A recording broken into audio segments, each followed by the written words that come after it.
The Bible say, the king was greatly distressed, but because of his oaths and his dinner guests, he did not want to refuse her, so he immediately sent an executioner with orders to bring John's head.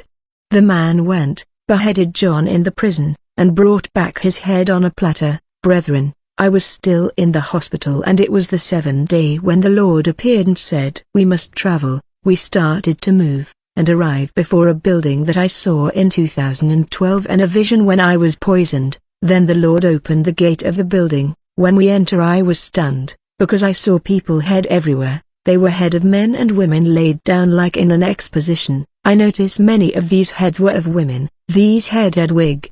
They had weaving, and all kind of hair attachment. There were also many men head. I was wondering whose head are these. The Lord said, I showed you this place in the past, but you have forgotten. The heads that you see here are that of men and women of God, only servant of God. Deborah, I want to warn you that the heads of men and women of God have great value in the eyes of Satan. He will kill thousands of unbelievers to get the head of a man of God. He find great joy in bringing down men of God. Deborah, when a man of God is living in sin, the devil will be in great delight, because there is high price in the spirit world for the souls of God ministers. The dragon is waging a great war and has promised great rewards to evil forces that will bring the head of men of God. Satan has been seeking the head of God's servant men and women. I said, Lord, what do you mean when you are talking about the great price and value that Lucifer has put on the head of God's servant? Is Satan a salesman? Does he sell their head?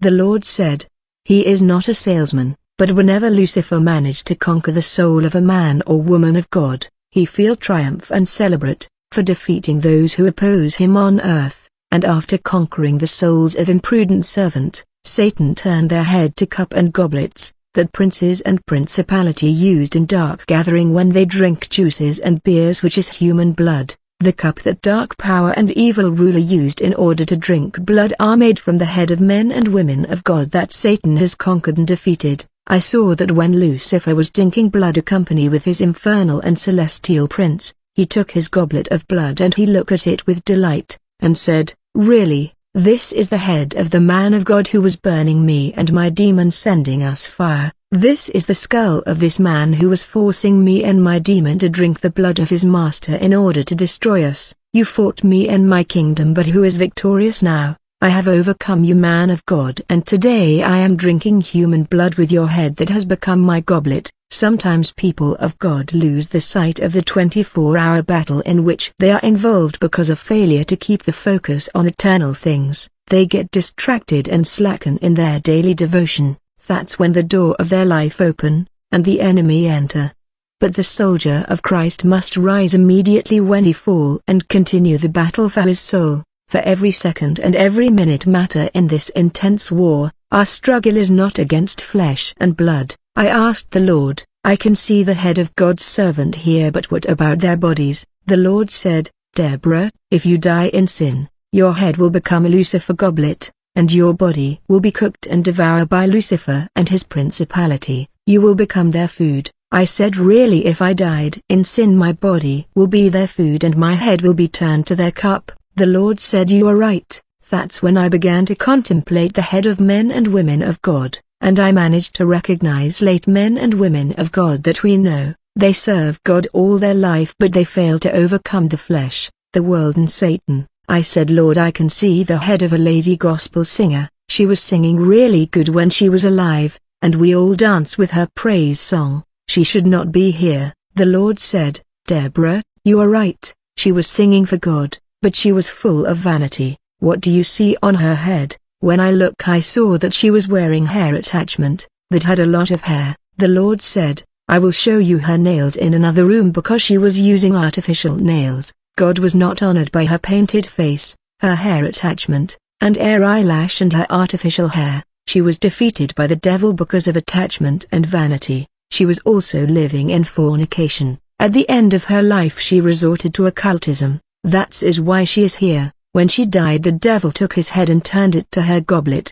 Deborah, tell my servant they must not to mix God with sins. They must not to mix God with the world. God has his principle that they must keep.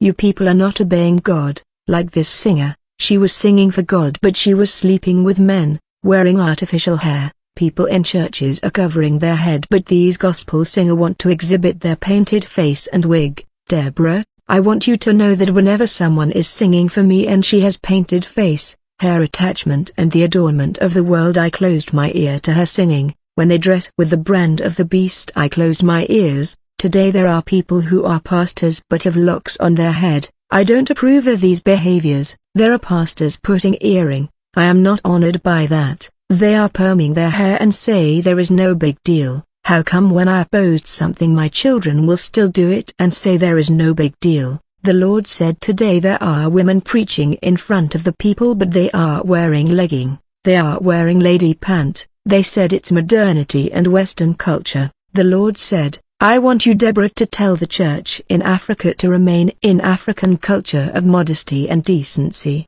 You must forget about the Western culture. I am working with you, but you don't want to obey me. Look at the head of all these women that served me were conquered by the opponent because of attachment to the adornment of Jezebel. Then we left that place when we went to the second gate. When we enter the second gate, I saw countless hand and feet of servant of God that the devil has conquered. I saw many artificial nails on the finger on these hand and feet. These hands were long like that of queens of seduction because they were long. I saw many finger with nail polish. I saw many long nail. I saw countless hand with bracelet and chain. The Lord said, look at your hand that you boast about. Look at the artificial finger. Deborah, go tell the world I visited the 12 gate of Satan, and I saw the hand and feet of men of God. Those who've painted their finger and wearing artificial nails are not honoring God. The items of Jezebel does not honor God. They are the mark of the beast. Tell men of God to avoid serving me in sin,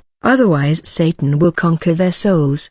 He will devour their flesh, which will be his food. He will turn their head into his cup and will expose their hand and feet like an exhibition in the second gate. How can they go to heaven if the enemy can do whatever he wants with their body? Those who followed the model of Jezebel will perish like her. If I add in abomination Jezebel because of these items that are foreign God, how come you have adopted Jezebel way? Then we left and entered the third gate. Nowhere I saw eyes of many servant of God that failed to make it to heaven because they lost the war for their souls. My attention were especially on eyes of women servant of God.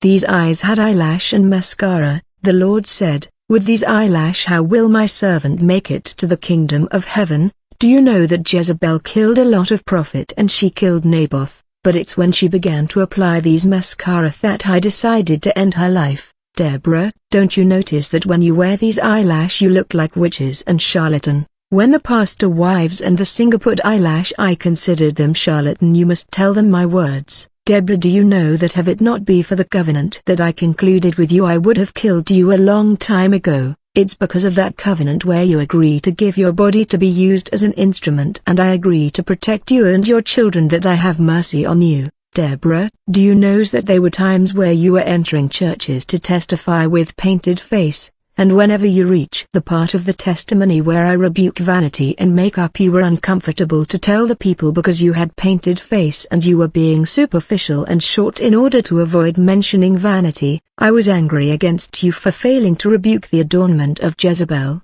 I wanted to end your life because of that, but I remembered my covenant with you. Now I command you, even if you have painted face, you will speak and tell the church exactly my will and thought about painted face. You will not try to hide my rebuke against vanity, attachment and adornment of Jezebel. You will tell them, since I Deborah am wearing makeup I will go to hell. Warn them because time is short. Why are you wearing eyelash? Do you know that the day you will die you will stand in the queue before the gate of heaven?